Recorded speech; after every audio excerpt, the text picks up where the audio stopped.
So not long before I went to see this movie, I got a notification on my phone about a dude on a roof a couple miles away wielding a friggin' flamethrower. Breaking news on Chicago's west side as a man armed with a gun and a flamethrower is engaged in a standoff with police. Then I got an update that he also had some guns and was a Nazi. They had to call in the SWAT team to deal with it, and I still don't really know what happened. The entire time I was enjoying Spider-Verse, I'm sitting there like, I wonder what's going on with flamethrower roof Nazi. Oh, he's dead. So, this sequel picks up where we left off in the last one with Gwen popping over into Miles' universe to say hello. But before that, we spend a lot of time developing the shit out of Gwen Stacy's character and how amazing her universe just looks. We slowly discover that the Spider-Verse is enormous and carefully watched over by Spider-Man 2099. He doesn't want Miles Morales involved with anything that's multiverse related because Miles is different for some reason. There's something special about Miles that none of the other Spider people have, and it's very dangerous. This conflict leads into all kinds of Spider shenanigans, and it gets nostalgic and nerdy as fuck. This cast, it's huge. There's hundreds, possibly thousands of Spider people. I'm just gonna briefly talk about the main characters that we focus on. Miles Morales and his parents. We finally get to see Miles learning the sacrifice of being a Spider-Man. Saving people and beating up bad guys means broken relationships with your family and unsuspectingly bringing them into danger. Miles is a great character, and I love how heroic he has become. He's a young Spider-Man, but he has the heart of a Spider-Man. So many good morals of this kid imbued onto him from his parents. Morales. I'm also a big fan of his parents. They're so angry, yet so caring at the same time. They just want what's best for their kid, and they don't know why. He never shows up for anything. Spider-Gwen is really fleshed out in this one. I'd say this is just as much her movie as it is Miles. We learned so much about her and her relationship with Captain Stacy, her dad. It's fun to see that dynamic, how it plays out with her versus how it did with Spider-Man back in the day. She's the Spider-Person of her universe, so she's the one that has to deal with her father. Dope costume too. Her costume is one of my favorites. Spider-Man 2099, Miguel O'Hara. He's the only Spider-Man that isn't funny. Very serious guy, very serious shit going on. He's serious about it. Basically, we figure out he has created his own version of the TVA from Loki. But this version is all Spider multiverse related. He discovers anomalies in timelines and tries to fix those before they blow up the multiverse. And Miles is one of those anomalies. Creates conflict, and we love that. Our main villain is the Spot. What an interesting origin story for him. Super interesting powers and skill set, and he is potentially a huge threat to all of the multiverse. I like that he is an early stages supervillain. He just wants power and to be recognized, and he gets dismissed a lot because he's kind of a joke.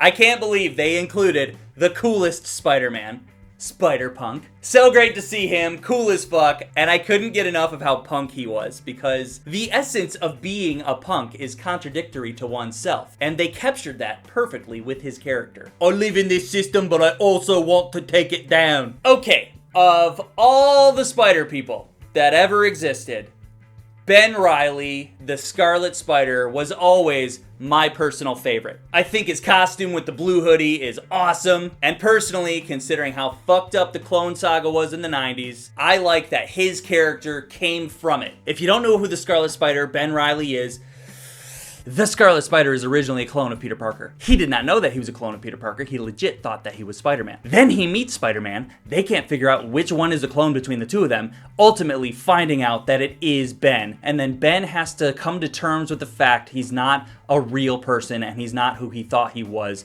and all of his existence was a lie. He has to take those fake memories and fake feelings and all that he thought he was and figure out who he is while still having the morals of Spider-Man. This leads to him becoming more of a dark and badass Spider-Man.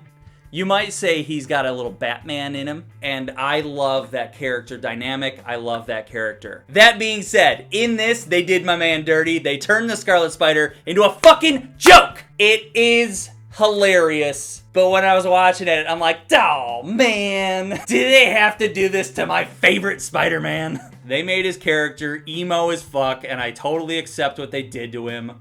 I suppose he's earned that reputation. But the costume is still the coolest costume in the movie. I'm gonna leave it at that. Holy shit!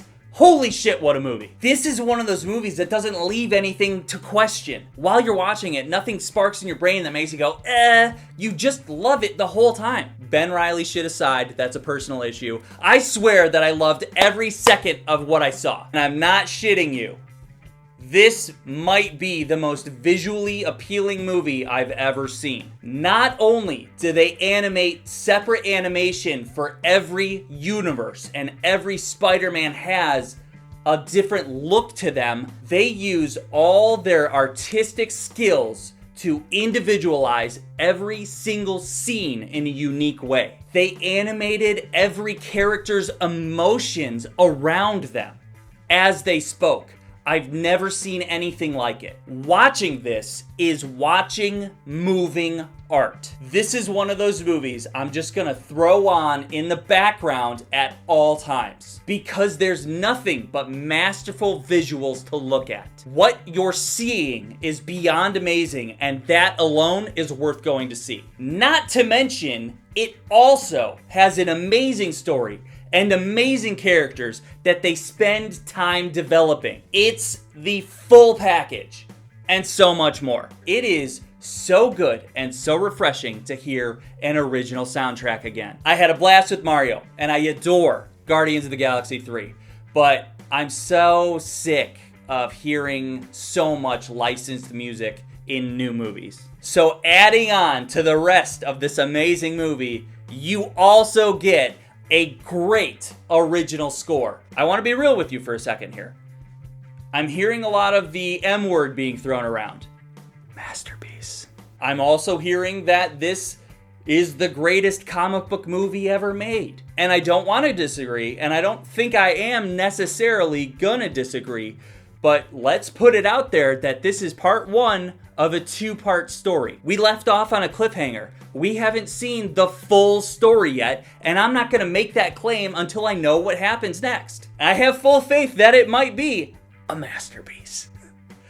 But I just don't want to get ahead of myself. I believe in the creators, okay? But I also don't want another Game of Thrones to happen. I had this thing happen where I was on a 2-hour podcast after season 6 of Game of Thrones, saying that Game of Thrones is the greatest show ever, and then it ended, and I was like, oh, I suppose it's not the greatest show ever. I really hope and I do believe that it will be, but I don't want to get my foot stuck in my mouth again. It's a fantastic movie, and it only made that nerdy spider sense tingle in the best ways. Drag your ass to the movie theater and watch this one. It's more than worth it. It's amazing. Okay? See ya! Subscribe! Okay, the real question here is who returns from the first Spider-Verse? It's just Gwen and Jake Johnson Spider-Man and anime Spider-Woman. We don't get Noir, Nicolas Cage Spider-Man, or Spider-Pig. Sorry. Am I sad about that? Yeah, kinda. But we got many, many more Spider people that I was happy to see added on to this one. And we might get that original crew in the next one. I'm thinking we will. I mean, we got a Spider-Man T-Rex. A Spider-Man T-Rex. There was a guy on the roof with a flamethrower.